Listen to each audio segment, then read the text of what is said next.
¿Y si una de las claves en todo el tema del Barçagate está en el VAR? Es decir, ya sabemos que se está siguiendo el rastro del dinero, se están investigando a según qué personas, etcétera, etcétera, ya hay imputaciones, se ha imputado a Laporta por un delito de cohecho, etcétera, etcétera, pero ¿y si el siguiente paso es mirar hacia el VAR? Ahora os explico por qué.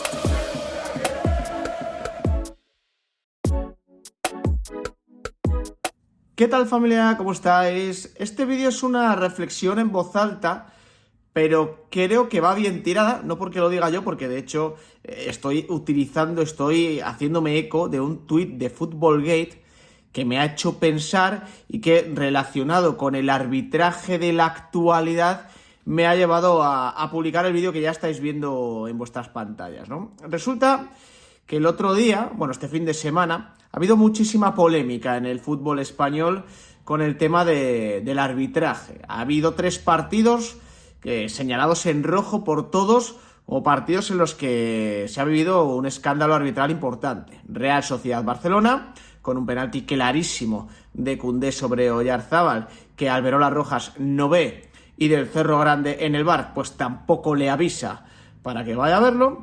Un Valencia-Granada, en el que el Valencia gana creo que 1-0 con un gol de penalti absolutamente inexistente. El árbitro pita el penalti.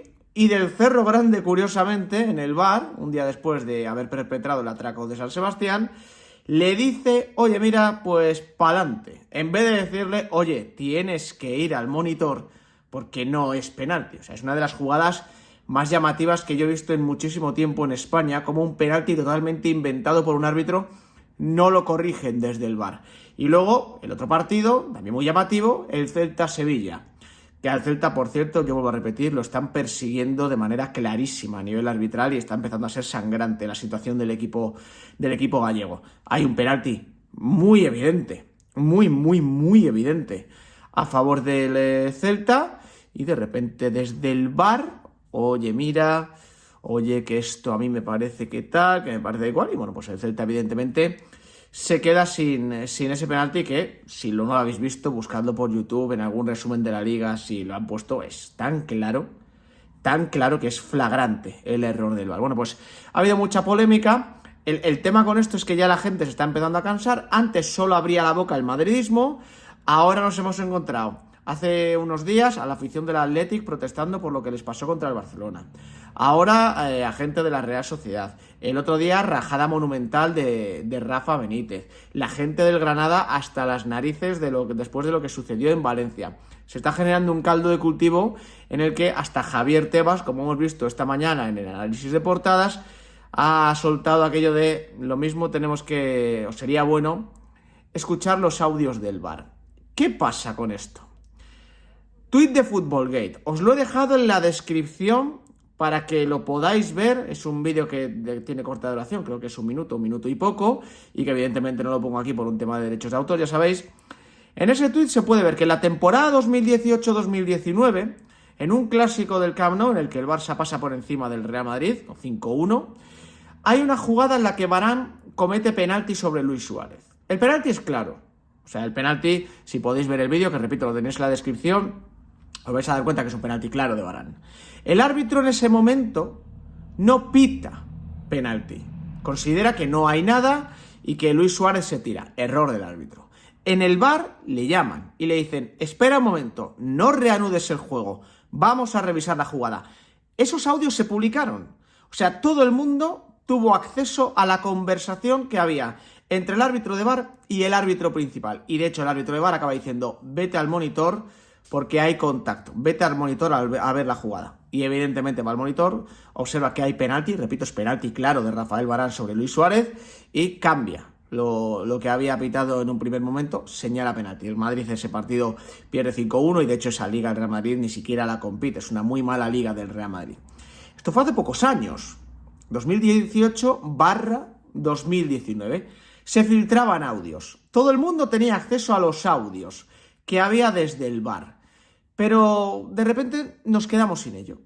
Nos hemos quedado sin ello. Ahora no tienes acceso a los audios. Ahora no sabes qué le está diciendo el árbitro de la sala VAR al árbitro principal. Y tampoco sabes qué pasa en la sala secreta, que ahora todo el mundo ha reconocido que no era tan secreta, que sí existía, pero del que nadie conocía su presencia en el fútbol español. Bueno, pues recuerdo, hoy me ha venido a la cabeza esta noticia del diario El Mundo, que también saca Footballgate, en el tuit que hemos visto o que os he enseñado anteriormente y que tenéis, como digo, en la descripción. Aquí tenéis la noticia del diario El Mundo. Bueno, el diario El Mundo lo sacaron todos los medios de comunicación, evidentemente. Creo que es de marzo de este mismo año. Negreira se ofreció al Barça tras ser despedido con una inquietante propuesta. Puedo ayudaros con el VAR. En 2020, en una liga, ganada por el Real Madrid de Zidane con polémicas por el vídeo de arbitraje, dijo a la cúpula del club: conmigo os habría ido mejor. A partir de ahí, las cosas han ido cambiando en el fútbol español. En la propia noticia se cuenta que Josep María Bartomeu rechazó esa propuesta de Negreira, que no quiso entrar, básicamente porque el propio Josep María Bartomeu había sido el que cortó el grifo, por así decirlo, el que dijo: no quiero tener ya nada que ver con Negreira, no te vamos a pagar más, no vas a cobrar ni un euro más del FC Barcelona, ya bastante habías cobrado, pero aún así algo ha cambiado en el fútbol español. Supuestamente el Barcelona ya no ha tenido ningún tipo de relación con Negreira y Negreira, al parecer, tuvo un ofrecimiento que no llegó a buen puerto, repito, supuestamente.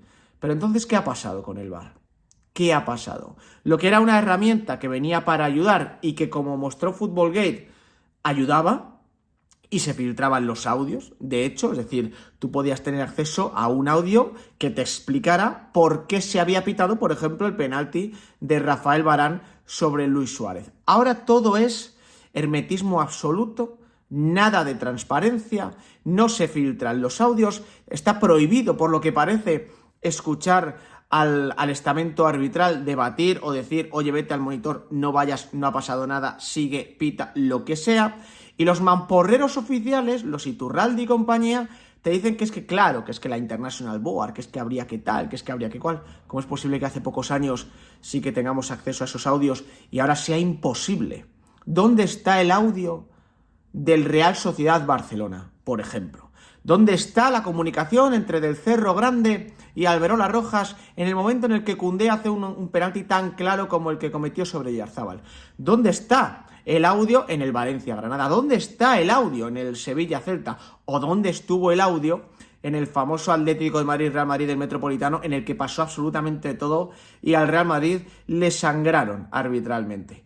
Creo que el Barçagate, que está en un momento álgido con tema de el rastreo del dinero, con algunos árbitros ya puestos sobre el foco, o bajo el foco, mejor dicho, creo que el siguiente paso podría ser meter el bisturí en el VAR. ¿Y quién está en el VAR? Bueno, pues el jefe del VAR en España es Clos Gómez. Clos Gómez, que es una persona que ya ha salido en algunos papeles, que es una persona que evidentemente le ha ido muy bien en los últimos años, que ha gestionado de manera fantástica su patrimonio en los últimos años, hasta el punto de multiplicarlo, y que de hecho su saldo arbitral con el Barcelona es francamente amable con el equipo blaugrana, si lo queremos ver así. Era casi imposible ver perder al Barça cuando le arbitraba a Clos Gómez. Bueno, pues esa persona es ahora mismo el jefe del VAR. ¿Por qué el VAR tiene ese hermetismo? ¿Por qué desde el VAR no tenemos ningún tipo o no tenemos acceso a audios, conversaciones, tal? ¿Por qué nos hemos enterado ahora de que hay una sala secreta en la que, según te cuentan, pues no pasa nada, porque es una sala en la que, según Iturralde, pues se mete de vez en cuando a algunas mujeres para que cuando se ponga el VAR en el fútbol femenino sepan cómo funciona y alguna cosa más? Joder, si tan claro lo teníais, ¿por qué nadie conocía esa sala secreta en la que aparecen árbitros que nunca, repito, hemos sabido que estaban ahí? Es un tema interesante, la verdad, y es un tema que yo no descarto que empiece a tener cierto recorrido en este proceso judicial. ¿Por qué? Pues porque hace pocos años teníamos acceso a según qué información y ahora no. Y además el orden cronológico es curioso. En 2018-2019 tú tenías acceso a esa información. Sabías lo que le decía el árbitro de VAR al árbitro principal. De repente en 2020 empiezan a cambiar las cosas y Negreira, según contaron casi todos los medios de comunicación que tuvieron acceso a esa información, le dijo al Barça: yo te puedo ayudar con el Barça. El Barça en un principio lo descarta, pero a partir de ese momento todo cambia en el fútbol español. Ya no tienes acceso a esa información, ya no sabes qué pasa en la sala BOR. Te pueden traer una imagen antes de empezar el partido y te dicen: este es el árbitro que está en la sala BOR y estos son sus ayudantes, buenas tardes. Ya está. Ya no sabes qué más pasa. Y cuando hay arbitrajes escandalosos como los de este fin de semana, los clubes no se pueden atar a nada. ¿Por qué? O no pueden controlar nada. ¿Por qué? Porque, repito, ya no es que yo como aficionado no tenga acceso a esa información o a esos audios, es que los clubes tampoco. Los clubes ya han exigido varias veces tener acceso a la comunicación desde el minuto 1 hasta el minuto 90 que tiene el árbitro principal con los árbitros que están en la sala BOR. Se les ha denegado. Ahora Javier Tebas, después de mucho ruido, después de mucho tiempo, resulta, curiosamente y por lo que sea, que dice que, bueno, que sería bueno encontrar un poquito de transparencia en la federación, en el CTA, y que habría que empezar a escuchar los audios. ¿Ahora? ¿Y qué pasa con estos años en los que ha habido tanto oscurantismo en el fútbol español? Pues me da que uno de los próximos capítulos del Barçagate, esto es una pedrada mía, evidentemente, va a ir orientado al tema del VAR.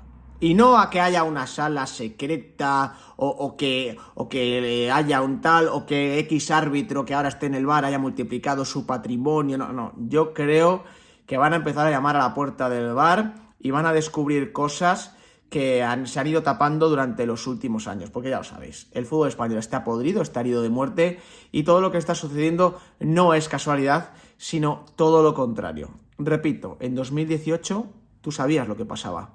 En 2020, según te contaron, Negreira intentó hacer ver al FC Barcelona que tenía poder sobre el VAR. A ver si va a ser verdad que Negreira podía tener poder sobre el VAR, y que lo mismo ha ejercido ese poder sobre el VAR. De momento no lo sabemos. No sé si algún día lo sabremos, pero algo ha pasado ahí. Y a lo mejor no tiene que ver con el FC Barcelona. A lo mejor solo tiene que ver con Negreira, con el CTA, tal. Vete tú a saber. Pero algo ha pasado ahí. Porque todo ha cambiado en pocos años y no nos hemos enterado de nada, pese a que nos teníamos que haber enterado de todo. Y ahora parece que Javier Tebas quiere arreglarlo, que eso habla muy bien de Javier Tebas y de la Liga, pero me da que llega muy tarde. No es que tengamos que copiar a Inglaterra o a Italia, es que tenemos que empezar a hacer bien las cosas en España, porque si no pasa lo que pasa, y a ver tú cómo le encuentras una explicación a lo del Valencia-Granada, a lo del Celta-Sevilla, a lo del Real Sociedad-Barcelona o a lo del Atlético de Madrid de hace unas cuantas semanas. Gracias por acompañarme, nos vemos en el siguiente.